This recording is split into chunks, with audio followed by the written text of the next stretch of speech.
What's going on, guys? It's Alec, aka Python Don, back with another video. Got the black gloves on, so you know what that means. We're gonna be doing some work today on the car, obviously. We're going to be replacing the air intake system with a new one I bought off Amazon. Should be pretty straightforward. Yeah, let's get to it.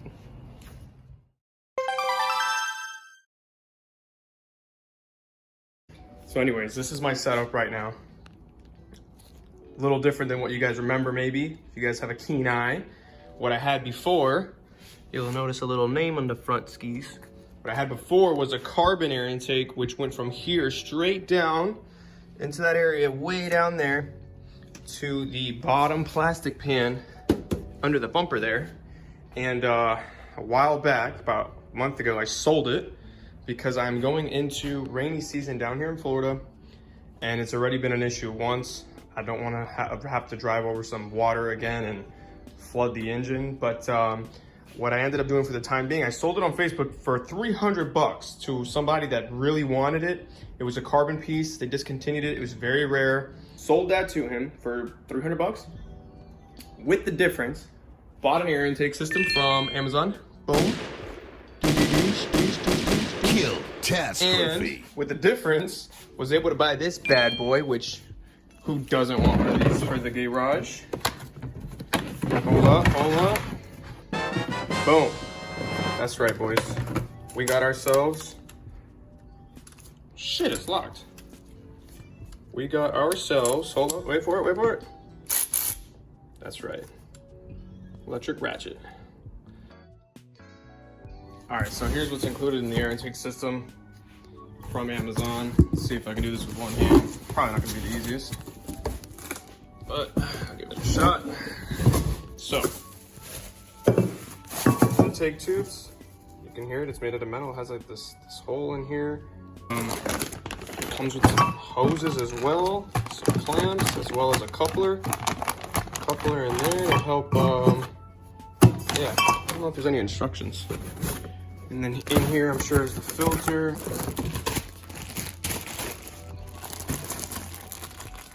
Dirty ass one, brand new one. A little bigger too, and I kind of like the cone shape to it. So it's gonna sit kind of like this with a shield behind it. Here's your shield with a bracket to hold it. Some more hoses, white color, okay, cool. And then the rest is just, instructions. That's pretty legit, dude. Something you're buying from Amazon or eBay, it actually has instructions in English with a diagram. Let's roll.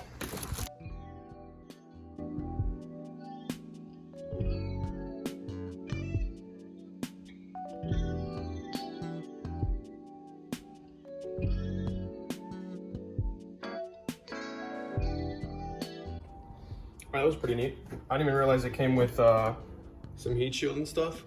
So that's nice. It's kind of has like a little sticky back to it. Just peel it and apply. Obviously leave some space for the screws here. But yeah, I have an extra piece over there. I might need it for later, but there it is installed.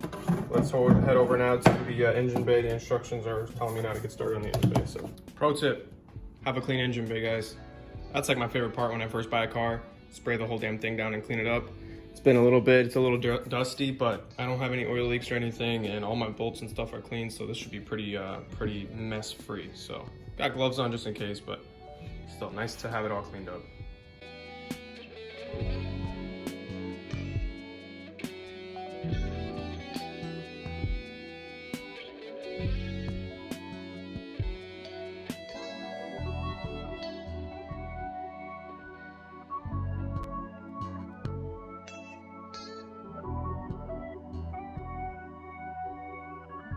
All right, guys, got that off, got the boots off, removed this, what is this called?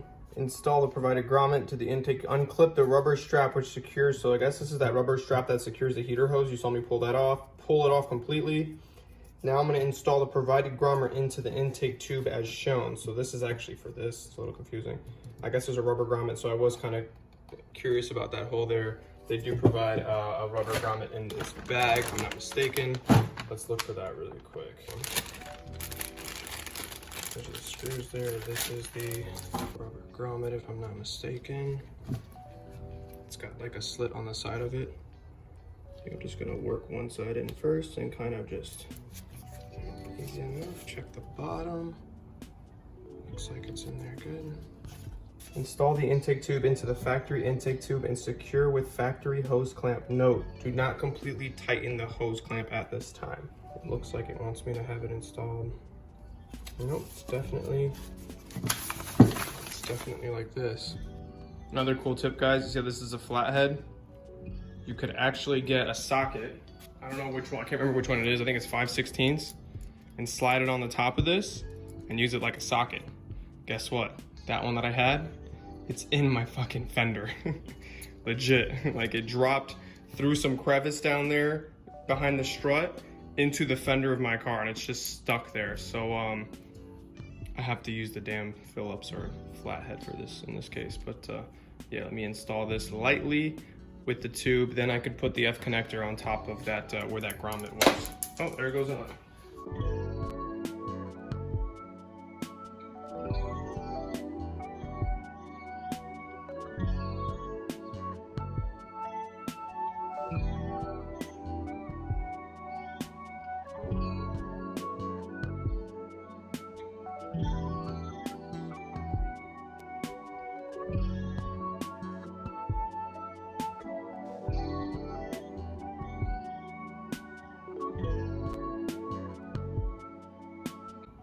That was a pain in the ass.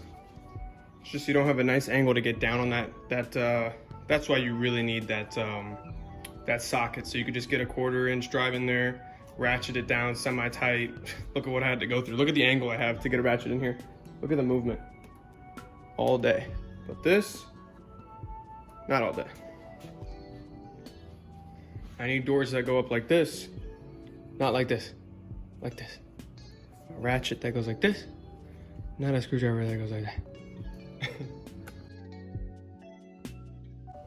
Okay, so for this part, we're actually gonna move over here and build the heat shield real quick. Kind of install it as one piece. Back of screws, those mini black screws there are gonna be for this heat shield here, so. It's pretty straightforward. Black screws for black heat shield plate. Thank you for that. You never know though, right? Some people out here be tripping.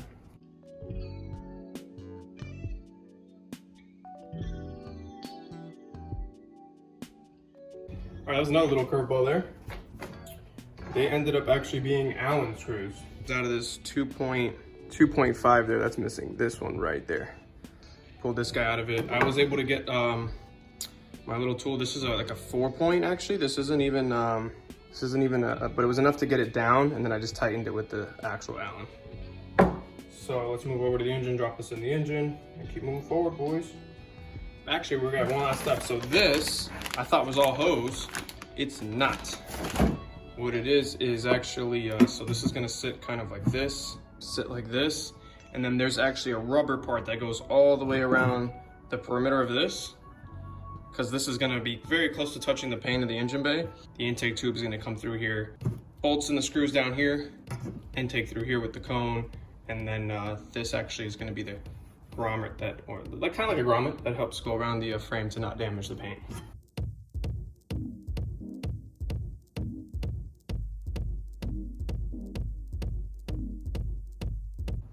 So you had to cut off the excess, if you've seen there at the end, but pretty cool, not bad. Pretty legit setup. I mean, it was 160 bucks, but it even came with like the grommet to help protect the paint.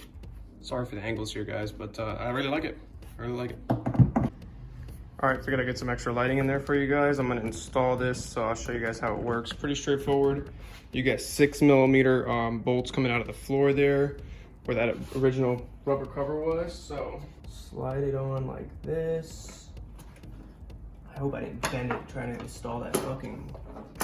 All right, no, I didn't. 2 6mm nuts and 2 washers. So essentially slide the washers on top first, obviously. One back here, which you're not gonna be able to see from the video, but you know what, I'm gonna install that one first. It says they're 6mm, but they're definitely not 6mm. These puppies are 10 mil. Let's get them going by hand. You guys as well. Don't have much ratcheting room, but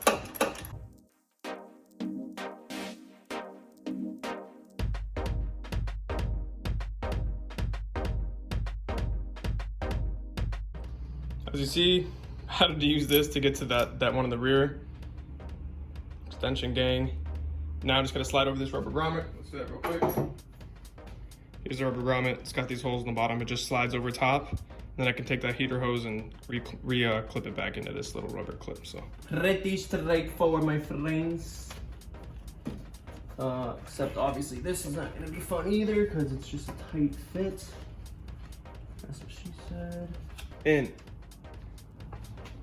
Now the next thing you want to do, take your math, take the coupler here, just slide this guy on top, and then slide the clamps for both sides.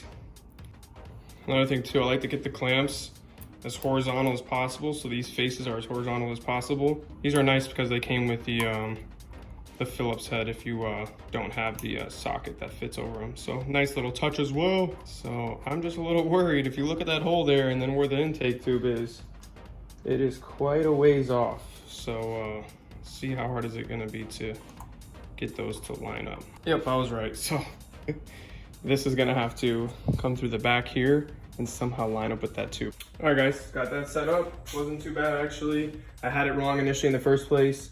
Honestly, if you had a tool to get that clamp a little easier, it'd be a breeze. Now I just gotta install this bracket, then the filter and the ring, and we can get a little sound test and just, I guess, first impressions, if you will.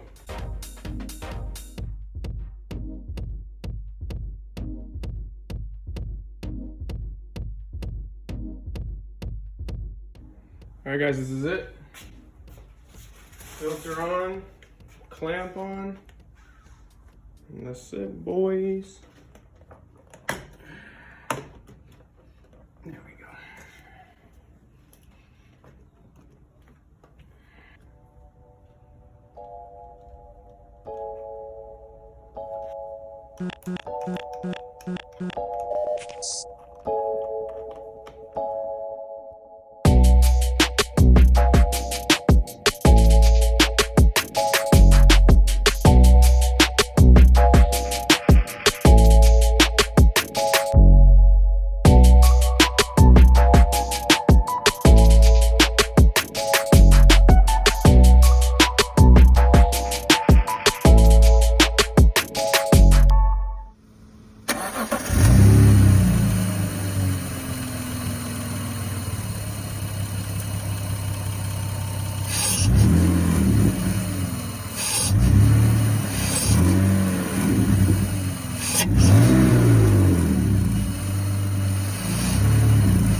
What's up guys? Figured I'd chime in. It's the next day. I was out driving around with the new air filter and new intake, I should say, and holy shit, I am impressed. From taking off the previous intake, I did notice, you know, on hot days like today, it's like 89 out. I definitely had, I guess you'd call heat soak, where it just my performance on a hot day would be like noticeable, and then my performance on a cold night would be like dramatic. Whereas today I was just ripping around town, and sure enough, dude, this thing, I felt the difference, like 100% felt the difference. So kudos to it.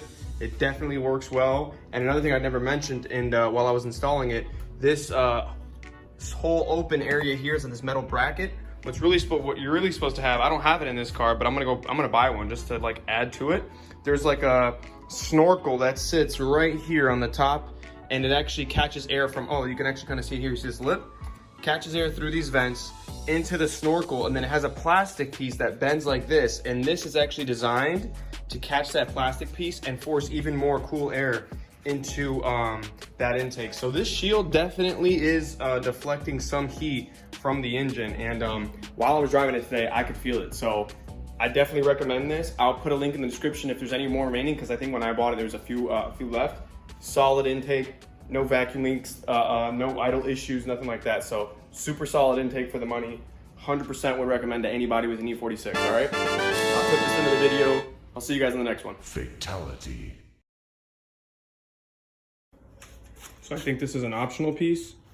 You guys tell me if I should add it or not. But this will cover the filter for, I don't know what, maybe some extra.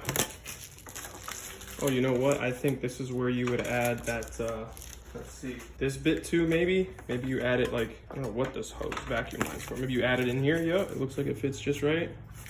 Obviously like this, for extra heat dissipation, and you can kind of pop this puppy like this. I don't know, maybe if I painted this black, it would look cool. What do you guys think? Boom, boom, boom, boom. This shit looks hot like this. I like it like this.